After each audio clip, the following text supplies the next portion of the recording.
Здравствуйте! Очередная рубрика «Ответы на вопросы». Как долго можно принимать омега-3? Но если мы живем в России и у нас недостаточное количество омега-3 жиров, то есть рыбы немного едим, морепродуктов немного едим, то омега-3 можно есть, принимать ежедневно в течение года, нескольких лет. Что касается меня, я омега-3 принимаю практически без перерывов. Иногда там летние месяцы в отпуска я их, конечно, не принимаю, а так каждое утро за завтраком капсулу омега-3 ем. Конечно же, прежде чем принимать любые биологически активные добавки, витамины, лучше всего сдать анализы, проконсультироваться с доктором. А так, омега-3 хороший, эффективный продукт, биологически активная добавка, которая помогает поддерживать наши сосуды, здоровые сосуды. Подскажите, пожалуйста, есть ли в буддизме практики с одноразовым приемом пищи или с однодневным голоданием и как это поддерживается? Я не буддийский монах, поэтому я практики буддийские мало знаю, но я знаю, что буддийские монахи, мой дедушка, например, да, они не едят после 4 дня. Они не ел никогда после 4 дня. У них заканчивается еда в 4 дня, все, дальше не едят. Но начинается где-то 6-8 утра завтрак. Но есть интервальное голодание разовым питанием. 20/4, например, да, 4 часа пищевое окно, один раз можно есть и 20 часов голодаем. Или есть интервальное голодание с однодневным голоданием. Например, в четверг, в среду вечером ужинаем, в четверг ничего не едим, просто пьем воду, и в пятницу утром едим. И такие голодания каждую неделю устраиваем в течение 5-7 недель. И эти голодания дают очень хороший эффект. Я многим своим пациентам советую. Но здесь не нужно вот с голоданиями, да, самому начать практиковать это. Нужно для начала проконсультироваться с доктором.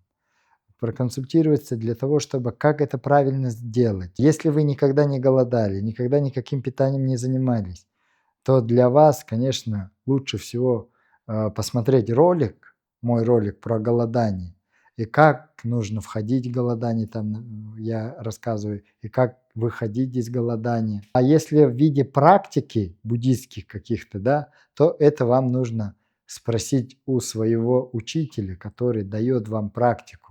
Они дают конкретную задачу, ставят, и для чего эти задачи поставлены, вы должны понимать и выполнять эти практики. Почему я когда плотно поем в 2-3 часа ночи, у меня успокаивается нервная система. Из того, что вы едите 2-3 часа ночи, видно, что ваш биологический ритм, биологические часы, циркадный ритм полностью нарушен. Но 2-3 часа ночи человек должен спать. Так как вы бодрствуете в то время, когда вы должны спать, конечно, у вас возбуждаются внутренние ветра. Но любая еда, особенно плотная еда, она успокаивает внутренние ветра тем, что разжигает огонь пищеварения, да, приходит движение слизи, тем самым ветра успокаивается. Но если вы будете такими вещами заниматься, тогда в долгосрочной перспективе вас ждут большие проблемы, начиная с метаболического синдрома, который является благоприятной почвой, благодатной для развития многих заболеваний, заканчивая многими болезнями, заболеваниями. Поэтому вам в первую очередь нужно наладить циркадный ритм, бодрствовать днем, засыпать сегодня, просыпаться завтра, есть там 3 раза в день, 8 утра завтрак, час обед, 6 ужин, тогда тоже будет нервная система в спокойном состоянии. Нервную систему успокаивает на самом деле не еда, а сон. А у вас, как я вижу, отсутствует сон в то время, когда он должен быть, да? А может быть, днем и спите. Ну, конечно, у вас нервная система раздражается. Как не есть на ночь? Чтобы не есть на ночь, надо есть правильно в течение дня. Завтракать правильно, обедать правильно. То есть в то время, когда нужно. Завтрак, например, с 6 до 8, обед с 12 до 2, ужин с 5 до 7. В этот временные промежутки 3 раза в день есть, без перекусов, и достаточное количество калорий. В течение дня обычный человек, даже ведущий малоподвижный образ жизни, тратит где-то 1500-2000 килокалорий. Это зависит от основного обмена, то есть трачимой энергии организмом для поддержания жизнедеятельности. Поэтому мы должны столько калорий в течение дня употреблять, чтобы не испытывать голод перед сном. Долго ли можно хранить молотый кардамон и кардамон в зернах? Но кардамон в зернах можете хранить долго, несколько лет. Если это герметичные упаковки, то очень хорошо. А вот молотый кардамон надо хранить в герметичной упаковке, ну, год максимум, да, потому что этот продукт, он быстро выветривается, то есть теряет свои свойства, их эфирные масла, они улетучивают. От этого не испортится сам продукт, просто его действие снизится.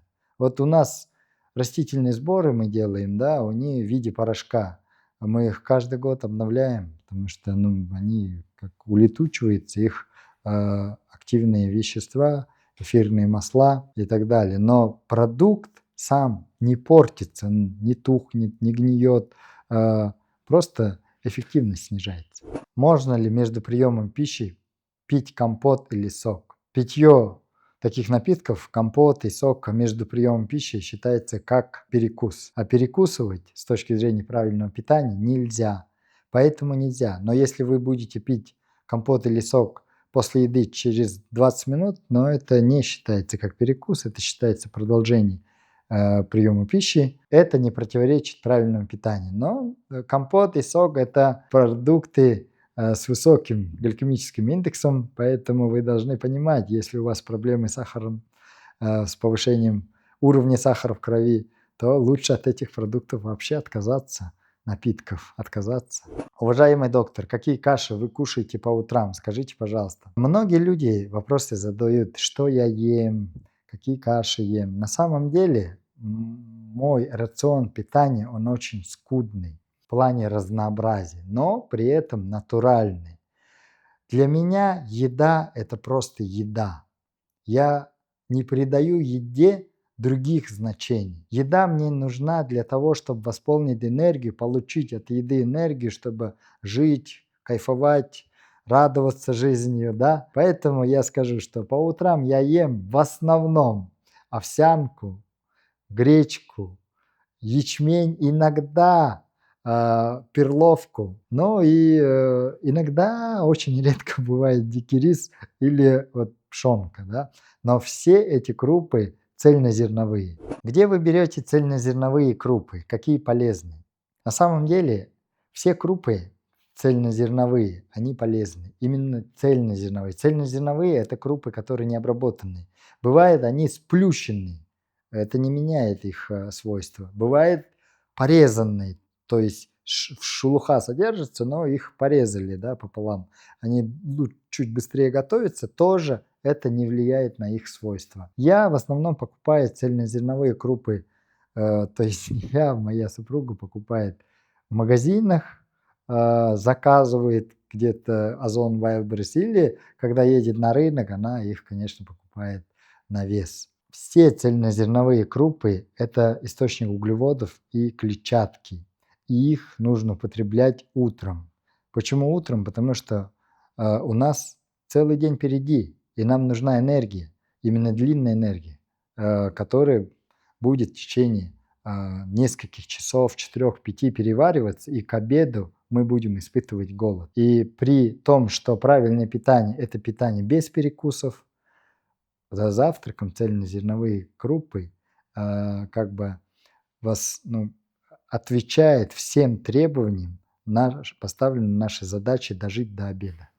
Когда пить морковно-тыквенный сок? Все соки, фруктовые, овощные, нужно пить либо утром, либо за обедом. Фруктовые соки утром, овощные соки тоже утром можно, но овощные соки можно и за обедом. Если за завтраком именно морковно-тыквенный сок, пейте после завтрака через минут 15-20.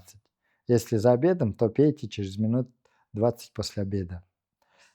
А если другой, просто овощной сок, например, морковно-сельдереевый сок, то можно до завтрака пить. Сразу выпил, сразу через минут 5 завтракать. А фруктовый сок тоже после еды нужно пить. Нельзя фруктовый сок до еды, потому что фрукты, фруктовые кислоты на голодный желудок, они раздражают слизистую желудка, и они вызывают резкий всплеск подъема сахара в крови. Такие соки лучше всего пить после еды через минут 15-20.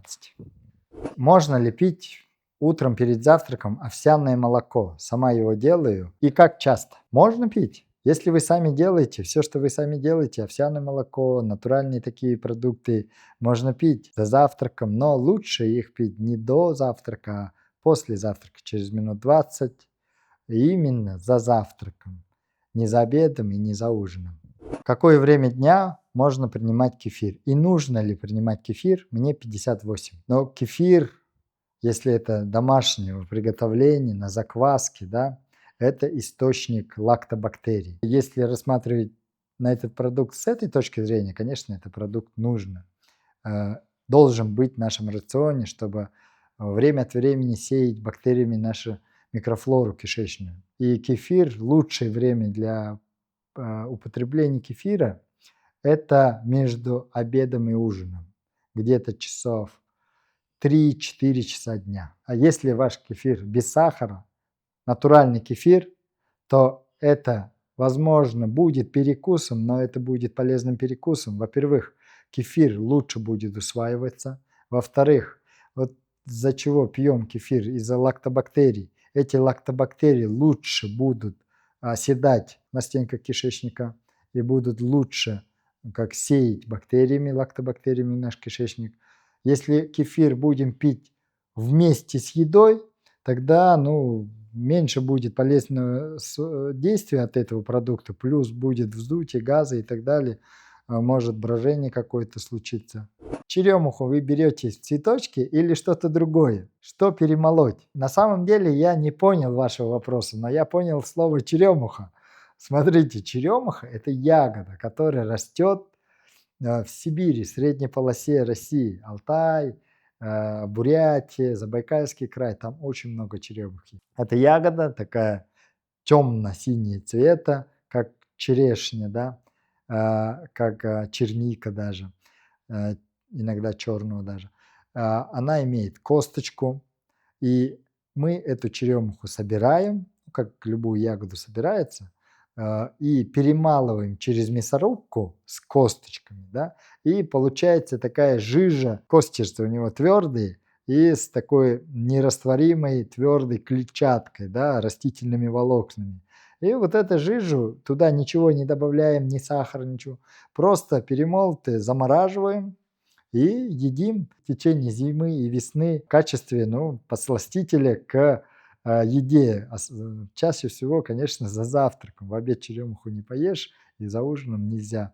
Вот за завтраком со сметаной смешивать можно, на бутерброды можно мазать.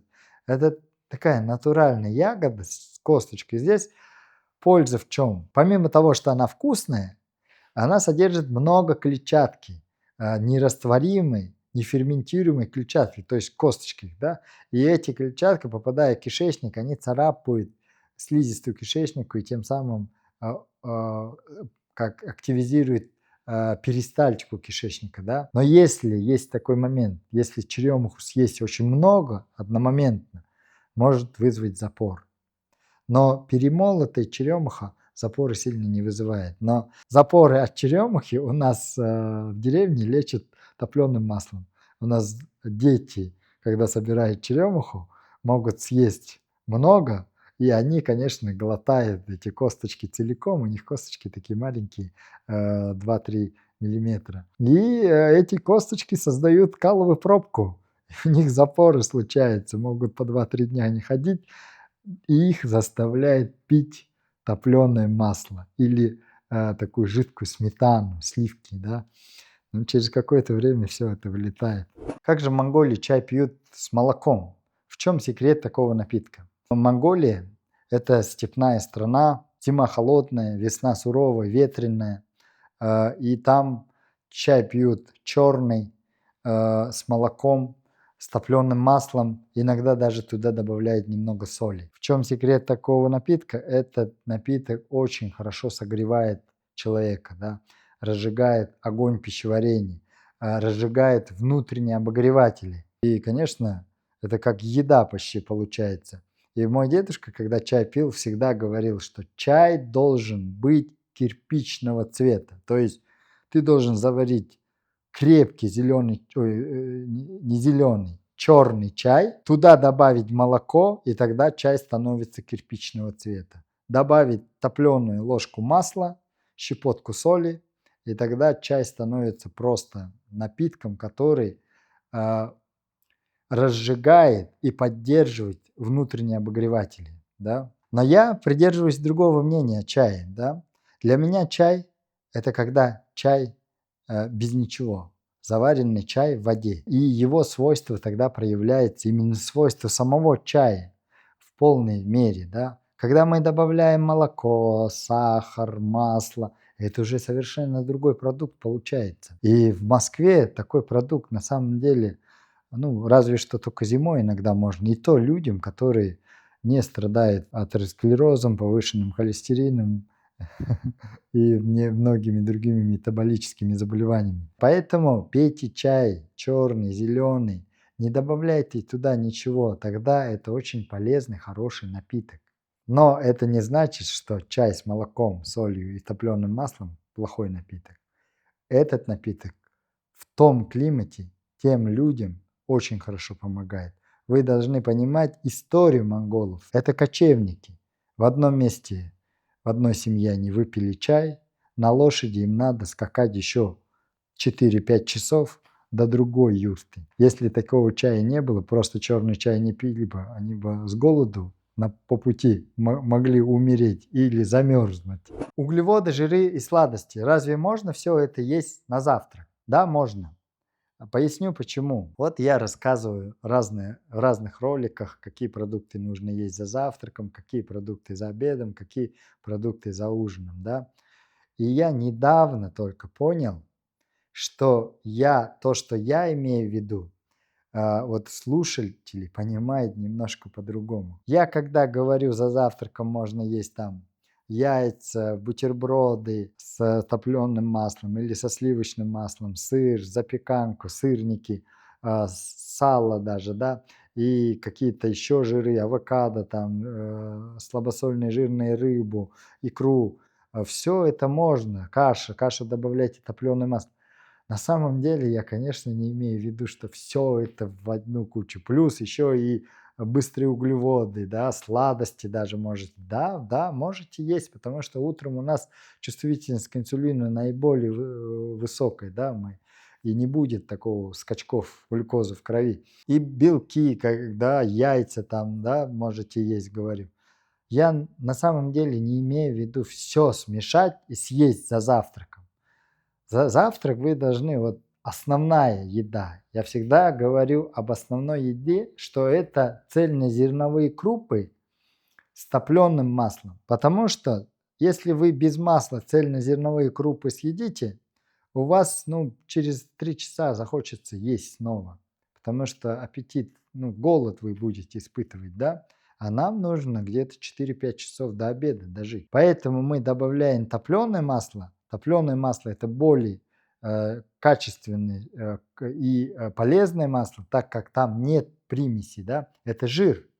В основном насыщенные, ненасыщенные жирные кислоты там. И, конечно, там множество есть и полезных веществ. Про топленое масло я вообще делал ролик, который вы можете посмотреть. Это как основная еда. Плюс к нему либо сладость, либо яйца, либо там беконы, либо сало с бутербродиком, либо бутерброды со сливочным маслом, сыром. Вот выбираете, комбинируете. А за обедом тоже там мясо. Я говорю, там баранина, говядина, разные виды рыбы, жирные сорта и так далее. И можно за обедом картошку, да, и запеченную, грибы и так далее. Конечно, тоже все это раздельно. Салат плюс мясо, стейк. Салат плюс запеченную картошку с грибами. Салат плюс рыбу какую-нибудь и так далее. Скорее всего, когда этот ролик выйдет, мой курс по интервальному питанию уже закончится. Но я на этом курсе как раз-таки рассказываю, что является каркасом питания, то есть незаменимые вещи, да, режим и так далее. И как мы можем комбинировать разные продукты, исходя из своих целей. Похудеть, или снизить холестерин, или снизить глюкозу, уровень сахара, или наоборот, набрать вес, занимаемся спортом, хотим накачать свои мышцы. Все от цели зависит. Тогда здесь мы, конечно, я там все рассказываю, какие продукты за завтраком, какой комбинации, как есть и так далее. Если вам интересно, обязательно следите за активностью моего YouTube канала, я об этом обязательно скажу. Скажите, пожалуйста, какую соль лучше использовать? Простую, каменную или морскую или гималайскую? Я здесь тоже делал ролик про соли. Сколько соли вообще в течение дня человеку нужно? И вообще, нужно ли переходить на бессолевую диету и так далее? Про это тоже в моем ролике можете посмотреть. Я на такие вопросы всегда отвечаю так. Я на самом деле не придаю значения самим продуктам. Для меня важно, чтобы продукты были качественные, продукты были натуральные, а там какую выбирать, это на вкус и цвет, как говорится, да, на ваш личный. Если вам нравится, вам кажется, что гималайская розовая соль, она более полезная, более вкусная, пожалуйста. Если вам поваренная соль, тоже пожалуйста. Это уже ваш выбор. Вот такие вопросы, я считаю, что это вопросы детализирующие питание. Да? Для того, чтобы такие вопросы задавать, вы должны иметь идеальное питание свое, режим идеальный, у вас все показатели идеальные, анализы крови и так далее. Вот как у меня, например. Вы занимаетесь спортом, и потом уже вот вы прямо хотите еще улучшить, да, деталями уже обыгрываете продукты, как приготовить, какую соль добавить, сколько масла, может масло суперфуды там добавляем, масло черного тмина там пол чайной ложки или ложечку и так далее. А когда нет правильного режима, когда нет вообще понятия правильного питания, а у нас мысли заняты, какая соль там полезнее, гималайская или морская или еще какая-то, да, это, я считаю, неправильно. Вы направляете свое внимание не туда. Можно ли чай с кардамоном? Можно, нужно. Очень хорошие свойства придает чаю кардамон, особенно когда мы это употребляем зимой, весной, да. Но эти вопросы, наверное, идут из ролика «Чай».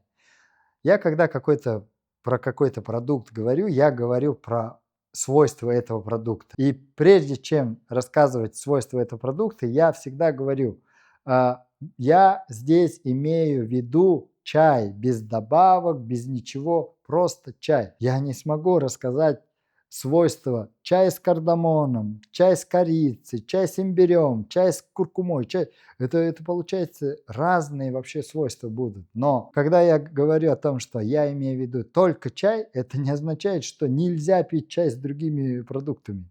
Пейте, пожалуйста, это очень полезно. Сколько и по какой схеме надо принимать псилиум?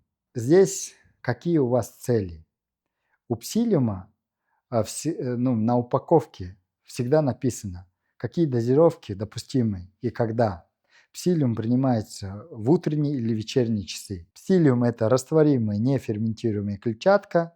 Его принимаем в качестве абсорбента, то есть он, попадая в кишечник, абсорбирует больше всего, конечно, желчи, всяких токсинов и так далее. А в желчи содержится множество холестерина и выводит скалом, да.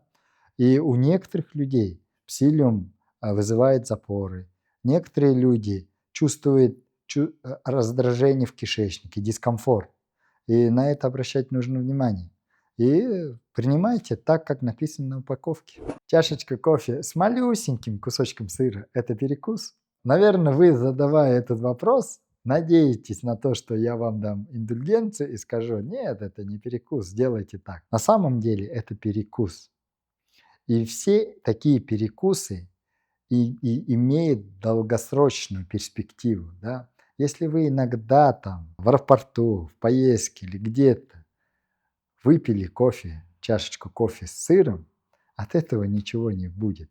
Но если у вас привычка между завтраком и обедом пить чай с кофе, между обедом и ужином пить чай с малюсеньким кусочком сыра, то это даст в долгосрочной перспективе обязательно свои результаты. Если вы не можете жить вообще без перекуса, то чашечка кофе с малюсеньким кусочком сыра не даст ничего в плане перекуса. Тогда уж если хотите перекусывать, если не можете без перекуса, между обедом и ужином пейте кефир домашнего приготовления на закваске. Так хоть вы получите полезные бактерии лакто, плюс и это будет достаточно такой полноценный перекус, но и, конечно, туда сахар не надо добавлять. Это не принесет негативного результата. Как ужинать вовремя, если работаешь до 7, еще нужно доехать от работы до дома? Я тоже в такой же ситуации нахожусь. Я работаю до 8. Я ужинаю на работе. Для этого мне даются 15 минут. Я за это время успеваю. Я ужин либо привожу с собой, либо здесь рядышком что-то заказываю. Вот и все. И здесь очень важно, ужин не нужно делать каким-то сложным, тогда вы не сможете. Мой ужин, например, состоит из большой тарелки салата, и могу туда нарезать 2 яйца, так как я занимаюсь спортом активно. Или у меня ужин состоит из печеных, запеченных или там приготовленных как-то термически обработанных разных овощей, заливаю кунжутным маслом, посыпаю зеленью и ем. И могу съесть еще плюс к ним кусочек куриной грудки или нежирные сорта рыбы. Форель, минтай, треску, дорадо, сибас. Роллы и суши можно кушать? Но я здесь отвечу вам так. Роллы и суши можно кушать, если вы идете на праздник, на день рождения или какой-то праздник, да, если там угощается этими продуктами, да, можете. Но эти продукты, как источник вообще еды, питания в Москве, ну, я бы не советовал. Во-первых, в Москве очень сложно найти качественную рыбу, и в роллах и сушах рыба сырая. Опасно разными инфекциями, заражениями, отравлениями и так далее. Во-вторых, на самом деле такие продукты не привычны для нашего организма. Если нельзя кушать за обедом сладости, что можно пить с чаем? Ничего. Пейте чай пустой. Пообедали, через минут 20-30 выпейте чай горячий, черный или травяной, или зеленый, на ваш выбор. Можно ли после 21:00 пить клюквенный чай, ягодный чаи с медом, с имбирем? Нельзя, потому что такие чаи содержат, особенно мед, да, много фруктозы. И фруктоза отличается от глюкозы тем, что фруктоза метаболизируется только в печени, а глюкоза потребляется всеми тканями нашего организма. Да? Даже в отсутствии инсулина наш мозг потребляет глюкозу. А мышцы и так далее, конечно, там инсулин нужен. Поэтому, если вы будете пить после 21:00 такой чай с медом, с имбирем, во-первых, имбирь разжигает аппетит, он возбуждает иногда ветер и внутренний огонь, это нарушает сон. Когда нарушается сон, захочется поесть. Во-вторых, мед все время, если так делать, накапливает фруктозу в печени. А что такое фруктоза? Накопление фруктозы в печени. Это ожирение печени, жировой гепатоз, так можно наработать. А жировой гепатоз – это начальная стадия цирроза печени. Об этом нужно знать, понимать риски. Вот поэтому лучше этого не делать. Такой чай вы можете пить днем, после обеда, после завтрака утром, пожалуйста. Можно ли лечебное голодание при удаленном желчном пузыре? Лечебное голодание как интервальное? Можно. Лечебное голодание как 2-5, 2 дня ничего не есть, 5 дней есть? Нельзя. Потому что при удаленном желчном пузыре у нас желчь идет прямотоком. Все время выливается просвет двенадцатиперстного кишечника. И если мы не будем есть, то печень будет испытывать нагрузку. Поэтому после удаления желчного пузыря доктора рекомендуют питаться 5-6 раз в день маленькими порциями. А потом, здесь они не говорят почему, через 3 месяца, через полгода вы можете перейти на трехразовое питание. Если некоторые люди там 50 лет удаляют желчь, потом годами сидят на дробном питании, потом страдать начинает сахарным диабетом и так далее, потому что все время провоцирует выработку инсулина. Да? Вот этот момент есть. А вот голодание тоже нельзя, потому что трехразовое питание нужно. А в трехразовое питание можно сохранить при интервальном голодании 8-16. 8 утра завтрак, 12 обед, 4 ужин. 16 часов ничего не едите. В долгосрочной перспективе интервальное такое голодание дает намного больше пользы, чем какие-то такие временные голодания, 2 дня, 3 дня, как называемые лечебные голодания. Но если вы, конечно, другую цель преследуете, вы заболели чем-то серьезным, да, и хотите это вылечить голодом, и есть исследования о том, что голод дает полезные, положительные свойства в лечении этого заболевания, тут, конечно, преобладает те цели, которые мы ставим перед собой. При повышенном холестерине можно принимать куркуму? Можно и даже нужно. Утром после завтрака через минут 20 можете куркуму с щепоткой черного перца развести в полстакане воды и выпить. Или пить БАДы куркумин с пеперином. Это помогает бороться с повышением холестерина тем, что куркумин вызывает активацию голода клеток, да, что активизирует аденозин-монофосфат, активированный протеин киназу, там такие вещества, ферменты есть, что куркумин помогает заблокировать комплекс МТОР-1. Все это благотворно влияет на повышенные уровни холестерина, потому что все это уменьшает выработку холестерина печенью, то есть выработку синтеза собственного холестерина нашего организма. Если к этому добавить правильное питание, маложировой, низкожировой диету и так далее, все это очень хороший эффект даст. Не только низкожировую, низкоуглеводную диету. Это даже важнее, чем низкожировая. При удаленном желчном пузыре можно пить кофе? Да, можно. Почему нельзя? Кофе, да, конечно, желчегонный напиток. Но если вы удалили желчный пузырь полгода тому назад и больше, то можно. Про кофе я делал ролик, посмотрите, это очень хороший напиток. Мне очень нравится запах кофе, и я бы с удовольствием пил кофе, если бы не испытывал такие эффекты от кофе, да. Но мне говорят, что первое время такой эффект, потом, если будешь пить, через 3 месяца, полгода, как ты всегда говоришь, у тебя эти эффекты все пропадут, и ты будешь кофеманом. Но пока что я к этому не пришел еще, но кофе при удаленном желчном пузыре можно пить, но важно следовать некоторым правилам. При удаленном желчном пузыре кофе нельзя пить утром натощак. Кофе нельзя пить не только утром натощак, вообще натощак. Кофе можно пить после еды через минут 20, завтрак, обед. Ну, после ужина, я не знаю, если не нарушает сон, то и после ужина можно. И кофе нужно, когда вы кофе пьете, чем больше кофе пьете, тем больше нужно воды пить, да, восполнять жидкостью нужно. И те люди, которые любят пить кофе, они должны пить в течение дня 1,5-2 литра воды. Вода, это имеется в виду вода, помимо других напитков, не соки, не чай и не кофе.